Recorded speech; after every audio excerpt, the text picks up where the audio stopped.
Assalamualaikum and welcome to this module on common practices in integrated pest management or IPM. So thanks for joining me today. So since the 1960s, agriculture have been moving towards IPM, a broad approach that combines different methods to control pests. The main goal of IPM is not to completely eliminate pests, but to keep their populations below the economic injury level, or EIL. So this means pests may still exist, but not at a level that causes serious damage or financial loss. The Food and Agriculture Organization, or FAO, defines IPM as the careful consideration of all available pest control techniques and integrating appropriate measures to discourage pest development while keeping pesticides and other interventions at levels that are economically justified and safe for human health and the environment. In a simple words, IPM is about using the right combination of methods to control pests in a safe, effective, and a sustainable way. IPM, or Integrated Pest Management, is all about using smart and safe methods to manage pests. The main goals are to stop pests from becoming resistant to chemicals, keep people, food, and the environment safe, and make farming more sustainable. In IPM, we don't try to kill every single pest. Instead, we keep the numbers low enough so they don't cause big losses. So this approach depends on farmer knowledge, like knowing the life cycle of pests and crops and using the right mix of techniques. The focus is simple: grow healthy crops with less harm to the environment. So now, let's look at the principles of insect pest management. In the past, many farmers relied too much on pesticides without thinking about the toxic effects. This caused many problems, such as pests becoming resistant to chemicals, some pests coming back even stronger, known as a resurgence, small pests turning into major pests, pollution of the environment, and harmful pesticide residues building up in the soil, water, animal, and even the food chain, like the famous case of DDT accumulation.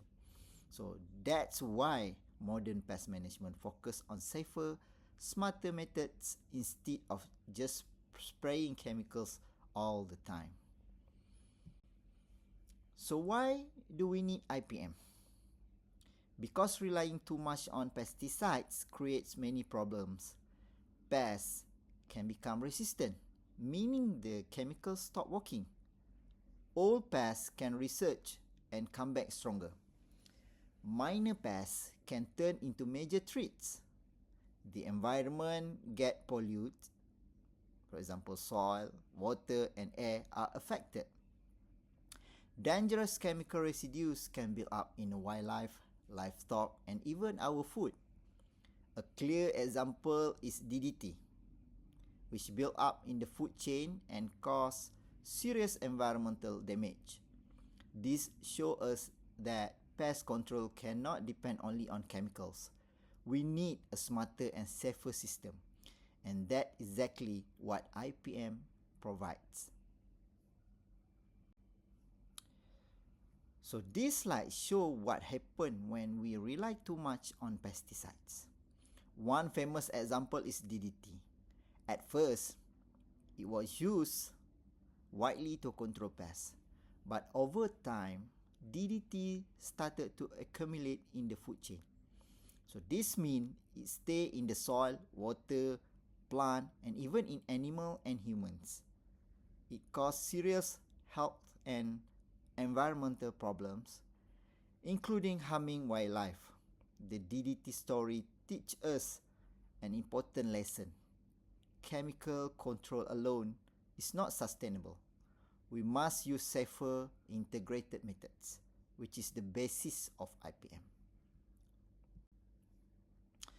As you can see from this slide, IPM work step by step, starting with inspection and then identification. And next, we need to monitor and take an action. And last one, we need to evaluate. Okay, the first step in inspection, scouting or monitoring. So farmers regularly check the field to see what pests are present, and how many there are, and what kind of damage they cause. This helps them decide what action to take.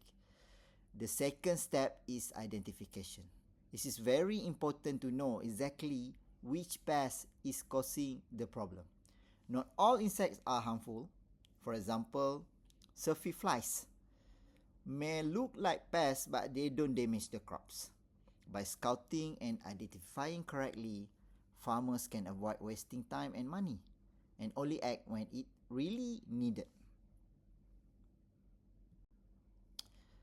After scouting and identifying pests, the next step is assessment. Here, farmers analyze the information and decide, is the cost of damage higher than the cost of control? This is where the economic threshold becomes important. Action is only taken if pests are likely to cause serious losses. The next step is implementation or action. Farmers choose the best combination of strategies like cultural practices, biological control, and also chemicals if necessary. Timing is very important. For example, cultivation or spraying weeds must be done at the right growth stage of both the crop and weed to be effective. The final step in IPM is evaluation. So after action are taken, farmers need to ask, did it work? They compare pest levels before and after control. They also review questions like, was the pest identified correctly? Was the field sampling accurate? Was the control method chosen wisely or just out of pressure?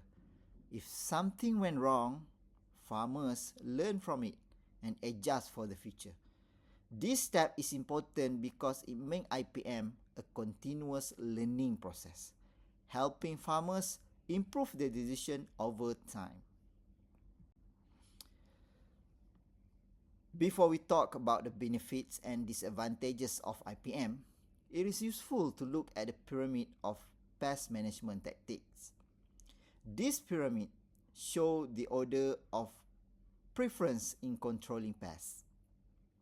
At the bottom are preventive and cultural practices like crop rotation, resistant varieties, and good field sanitation. These should be used first because they are safe and sustainable. In the middle are mechanical or physical controls like traps, barriers, or handpicking. Higher up are biological control, using natural enemies such as predators, parasitoids, or microbes to manage pests. At the very top are chemical controls, pesticide for example. These are the last option. Only used when other methods are not enough and only in a careful, limited way. The pyramid reminds us that pest management should always begin with the safest, most natural methods and only move to chemical when truly necessary. IPM brings many benefits. It protects the environment by reducing unnecessary pesticide use. It helps prevent pests from becoming resistant to chemicals. It reduces the risk of major crop losses. And in the long run, it saves money, improves health, and support sustainable farming. But IPM also has some disadvantages. It takes more time to plan and start compared to simply spraying.